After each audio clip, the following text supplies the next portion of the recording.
Bonsoir à tous, bienvenue dans votre émission La Réunion Léla. Les présidentielles, c'est au mois d'avril. Qu'est-ce qui va se passer de ce mois de janvier au mois d'avril? Quels vont être les débats? De quoi vont vraiment parler les candidats qui auront les 500 signatures qui engagera donc leur candidature? La question se pose, on est en début d'année, on va aborder le sujet avec quelqu'un qui a un regard affûté sur la politique. Harry Grondin en parle dans Causement Rayonnais. Bonsoir Harry Grondin. Bonsoir. Alors les humanistes, comment ils vont? Ça va. Alors humaniste écologiste ou humaniste global? Humaniste global de France et d'outre-mer. D'accord. Donc on est tous humanistes normalement. Parce que je vois écologiste sur écologiste, l'humanisme englobe l'écologie. D'accord. L'écologie, ça existe avant nous. Aujourd'hui, je pense que demain, quand les gens vont comprendre la politique, que avant c'était le communisme, le capitalisme. Aujourd'hui, on est dans ce qu'on appelle la mondialisation, mais moi j'appelle ça l'immondialisation. Donc il y a l'immondialisme et l'humanisme. Je sais mais pas, c'est une construction. Je ne sais pas si le mot que je vais utiliser est adéquat, mais on dirait qu'il y a un lissage du contexte, du paysage politique.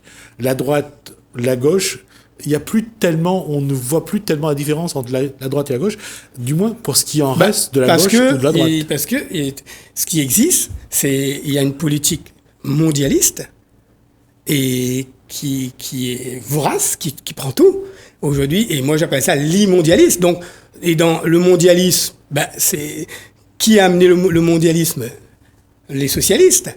Ils ont pas joué, et c'est surtout la chute du mur de Berlin en 1989 qui a permis, les digues ont rompu et le capitalisme a dit on a gagné, c'est la fin de l'histoire. La fin de l'histoire, on n'a pas compris, on n'a pas vu venir, mais c'est l'ensauvagement du capitalisme qui amène le mondialisme et qui amène l'immondialisme. Il y a aussi le fait que la chute du mur de Berlin en 89, c'est l'URSS qui disparaît. Voilà. Au fond, le monde, soi-disant le monde libre, il y avait le rideau de fer, ce qu'on appelait le monde libre, avait plus ou moins peur du monde de l'autre côté du rideau de fer, et ils pensaient pas que ça allait sauter comme ça. Même Mitterrand ne pensait pas, ça a bien éclaté. Même un pays que le maréchal Tito ne voulait pas aligner, la Yougoslavie, il ne voulait pas ni être pour pour les Américains et pour l'Europe, ni pour le pacte de Varsovie. Un dictateur. C'était quand même un dictateur. C'était un modèle communiste, et ils étaient quand même plus proches du communisme à l'époque. Oui, mais on voit bien que aujourd'hui, ces lignes qu'on mettait pour dire celui-là est à l'ouest, celui-là est à l'est, ce monde-là a disparu à partir du moment où il y a eu de la détente. Aujourd'hui, il y a un monde global. C'est un monde global. Et là-dessus, vous avez des gens derrière des ordinateurs qui vont dire comment faire de l'argent un maximum sur le monde global. Donc, il n'y a pas de frontière, rien. Donc, oui, mais le problème, c'est que ce monde-là, quand on le regarde, il en a l'impression qu'ils n'ont pas de sentiment pour l'être humain. Non, on agit sur l'homme comme on agit sur la matière. Ou sur la machine. Ou sur la machine, la machine plutôt. On peut faire un parallèle aussi avec, par exemple, mon métier de la clim. Par exemple, on a rendu un métier comme le nôtre qui était durable. Donc c'était écologique parce que on disait que c'est pas écologique. Quand vous installiez une clim avant 2013, ça pouvait durer 20 ans. Ça durait 20 ans. Après 2013, on a fait une loi et maintenant ça dure 2 à 5 ans. Et ça, c'est ça qui amène ça. Il faut gagner de l'argent. C'est l'objectif. Oui, alors ça c'est un élément important qu'a dit Harry Grondin. L'obsolescence du matériel, des machines aujourd'hui, c'est vraiment programmé aujourd'hui. Voilà, ça c'est oui. Mais ce qu'on est en train de faire aujourd'hui, on est en train de faire la même chose sur l'homme. Au fond, l'objectif de l'ensauvagement du capitalisme, de l'immondialisme, c'est d'observer le monde, se dire, par exemple, on va observer une population et on va dire combien d'argent. Vous avez une phrase terrible de BHL qui disait si on n'avait pas de vague migratoire, l'économie s'effondrait. Oui. Mais attention, Mais comment on a créé la vague migratoire? On a attaqué un pays, on a tué des gens, on a mis le désordre, et on a la vague migratoire. Tu comprends? Donc tout ça, ça fait participe à cette immobilière. Donc les gens, pour l'instant, il y a une page blanche à écrire. Comment régler, essayer? Il faut imposer une politique pragmatique, préventive, inventive, humaniste, qui viendrait de l'humanisme, très simple, problème, une solution, comme dans une entreprise. Et donc voilà. Hein. Donc c'est un monde. Ça veut dire qu'au fond, ce que j'observe par exemple, la mondialisation, l'immondialisation, peu importe que le pouvoir d'achat des Français augmente, c'est pas le problème. Zemmour, lui, dit le grand remplacement. Mais lui, quand il pense au grand remplacement, il pense au grand remplacement par la religion, par l'islam. Non, c'est pas du tout ça. Le grand remplacement, c'est pas ça. C'est que on va tiers-mondiser la France. Et on va leur donner un minimum de valeur pour que nous, puissants riches, on puisse toujours gagner de l'argent et que nos dividendes. On arrive au fond, on va tiers-mondiser l'Europe. Doucement. Au lieu de développer, par exemple, vous prenez Madagascar ou n'importe quel pays d'Afrique, pour créer des marchés, on aspire à la population et on tiers-mondise. Et comment? Par l'éducation. Là, j'ai reçu un texto d'élément qui dit le modèle asiatique, d'excellence éducative, japonais, machin. Mais ce modèle, c'était nous. Aujourd'hui, le modèle excellence de l'éducation a disparu. C'est fait exprès. Moi, je dis une éducation de prince pour tous les enfants de France. Il n'y a que les beaux quartiers, en passant par les banlieues chics parisiens. Là, ils ont l'éducation, l'excellence. Donc tout ça est calculé, tout ça est programmé. Mais il y a quand même un fait par rapport à ce que vous venez de dire, c'est qu'aujourd'hui, il ne s'agit plus d'éduquer la population et de la laisser la libre pensée. Il faut l'éduquer pour qu'il pense d'une certaine façon et qu'il aille dans le sens des affaires, de l'argent et qu'il soit au service des puissants. Voilà. Au fond, tout ce qu'on fait, c'est... tout le monde porte le même t-shirt, tout le monde porte le même Mac, tout le monde a le même iPhone. Donc, c'est... Un peu comme dans les grandes entreprises. Au fond, c'est un système communiste. Mais sauf... Au service du capitalisme. Voilà. C'est au fond, on disait, à l'époque, on était de l'autre côté du rideau, là, pas de liberté, parce que tout le monde s'habille pareil, tout le monde fait... Hein, mais sauf que le système communiste, ça rapporte à l'État. Tandis que là, ça rapporte à des personnes. L'État disparaît. Dans ce système-là, de toute façon, aujourd'hui, on le regarde, je veux dire, ce n'est plus l'État qui gère. Les gens qui représentent l'État sont placés par les hommes les plus riches et sont non pas au service de l'État et de la population, mais au service des plus riches. Parce que, ils repèrent les carriéristes, les ambitieux, et ils les poussent. Donc, la plupart de ceux qui ont les affaires de la cité, les affaires de la cité en charge, ce sont plus des politiques, ce sont des carriéristes. Donc, il faut que le politique reprenne son rôle. Il faut un rééquilibrage, au fond. C'est un rééquilibrage qu'il faut... C'est pas... on va faire la révision, vous ne pouvez pas lutter contre la globalisation, parce qu'il y a du monde dans la globalisation. Mais il faut un rééquilibrage. Il faut que le politique puisse dire, ça, nous, on ne veut pas. Vous voyez, ou bien les territoires puissent dire, ça, nous, on ne veut pas. On vote une loi, par exemple, ou bien on attend un temps... latence, regarder, observer si cette loi est bonne ou pas. C'est pas l'automaticité. Il faut pas automatiser tout ça. Il faut prendre le temps, mais c'est difficile parce que souvent, une loi est influencée par des lobbies, et c'est le lobby qui récupère. Par exemple, là, avec le vaccin, c'est passionnant, puisqu'on ne sait plus, même si on a envie de se vacciner, on n'est pas contre le vaccin, mais le problème, de plus en plus de gens qui ont déjà 2 doses, ils hésitent à mettre une 3e dose parce qu'on leur a déjà dit qu'il faudra une 4e dose. Donc, c'est déjà. Alors, et là on voit, et là je dis, avec humour, il y aura l'iPhone 13, mais il y aura la 13e dose. Vous voyez, parce que tous les 3 mois. Et attention, parce que vous créez un marché comme ça. Oui. Et après vous allez plus loin. Si le marché n'est pas assez grand, vous allez dire, je vais vacciner des jeunes qui n'ont aucun problème, qui sont immunisés naturellement s'ils attrapent la maladie. De 5 ans. Et là, vous dites, il y a combien d'enfants de 5 ans en France? Je sais pas, 5 millions. Allez, tant de doses. Voilà, l'immondialisation, c'est un peu ça. Donc c'est un peu compliqué. Alors comment lutter ça? On va pas lutter contre ça. Il faut que la société civile prenne... Comment amener ce thème, ce sujet dans le débat pour la présidentielle? Parce que c'est aussi ça va se faire naturellement, la société civile. Pourquoi? Parce que, bien sûr, comme ils ont fait exploser, comme tu dis, pour lisser la droite, la gauche qui est plus, mais il y a un vide.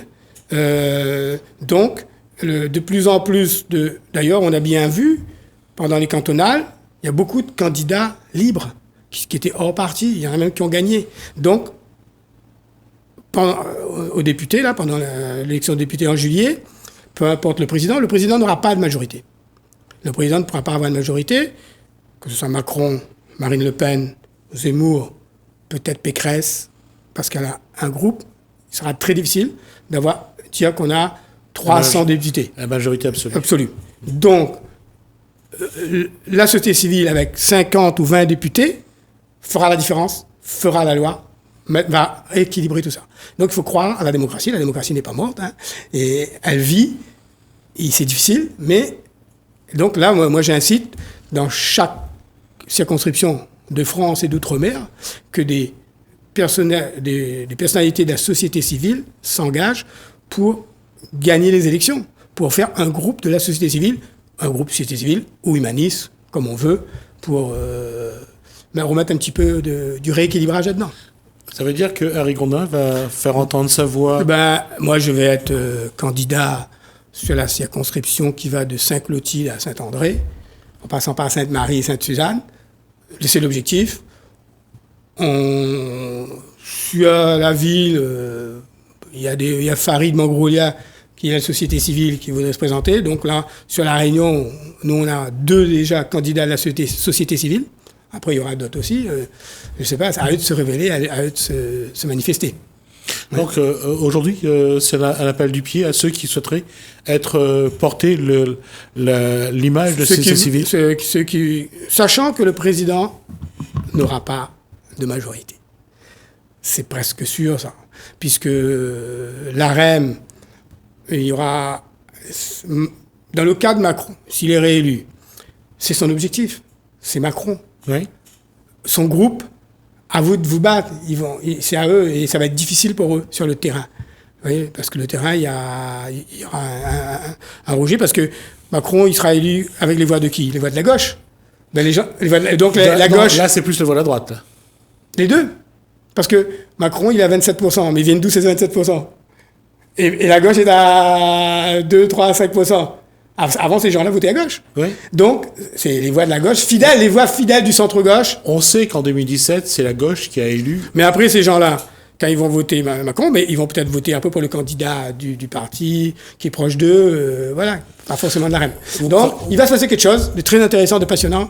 Vous ne croyez pas en cette volonté de la gauche de faire une primaire populaire? Non, c'est inutile, c'est une perte de temps, c'est parce que c'est pas la gauche aujourd'hui, ce qui appelle la gauche, mais aujourd'hui ce sont des gens qui ont trahi l'idée, l'humanisme. Au fond, la gauche c'est l'humanisme. Mais eux, ils ont rallié l'immondialisme. C'est eux qui ont mis... Macron, il est le pur produit de Hollande de Taubira, je dirais. Il était dans le gouvernement de Taubira. Il veut dire papa Hollande, maman Taubira, tati Anne Hidalgo et oncle Manuel Valls. Donc c'est la famille. Et c'est une famille. Ils se connaissent. Ils se parlent. Nous, on les connaît pas. Et à la télé, ils sont opposés, mais ils sont pas forcément opposés, je crois. Non, justement, on le voit. Parce qu'il est né. Toi, tu es né dans une famille. Bon, même si tu es fâché avec ta famille, ça reste ta famille. Ça reste ta famille. Voilà. Mais justement, et en plus, il y a un groupe derrière.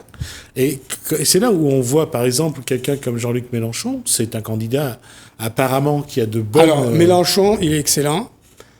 Et Mélenchon, il pourra faire un gros score s'il y a une grosse participation. Pour la pression populaire. Mais, maintenant, voilà, il faut voir comment... Son score en 2017, il arrive 4e, je crois. Voilà. Le problème, c'est qu'il n'a pas su capitaliser ce qu'il a fait en 2017. Il a à 1%, et il est rentré trop peut-être dans... Il s'est pas mis à la hauteur d'un futur président. Il est resté dans le combat de coq en bas. Donc, il aurait dû s'élever et c'est l'erreur. Et il est vu comme quelqu'un peut-être qui n'est pas la réalité, mais qui est vindicatif, plus agressif que modéré. Alors que, quand vous l'écoutez, il est bon. Non, je trouve qu'il a un discours. Mais vous voyez, il est quand même passé de 17% en 2017 à 11% pour les européennes. Et là, il est en dessous de 10% en intention de vote. En intention de vote. Mais c'est là où je trouve bizarre que la gauche n'arrive pas à s'entendre. Non, Macron, ils se sont mis à deux pour tuer la gauche. Ça veut dire Macron et Mélenchon. Parce que Mélenchon a fait scission avec la gauche. Il faut bien comprendre que Mélenchon est un sénateur depuis l'âge de 35 ans. C'est un crocodile dans la politique. C'est pas, à 35 ans, tu faisais quoi, toi? Moi, je dis à tous les jeunes de 35 ans, vous êtes quoi, là? Vous êtes en train de boire des coups? Et Mélenchon était sénateur. Ouais. Donc, après, quand tu écoutes son discours, il faudrait, voilà.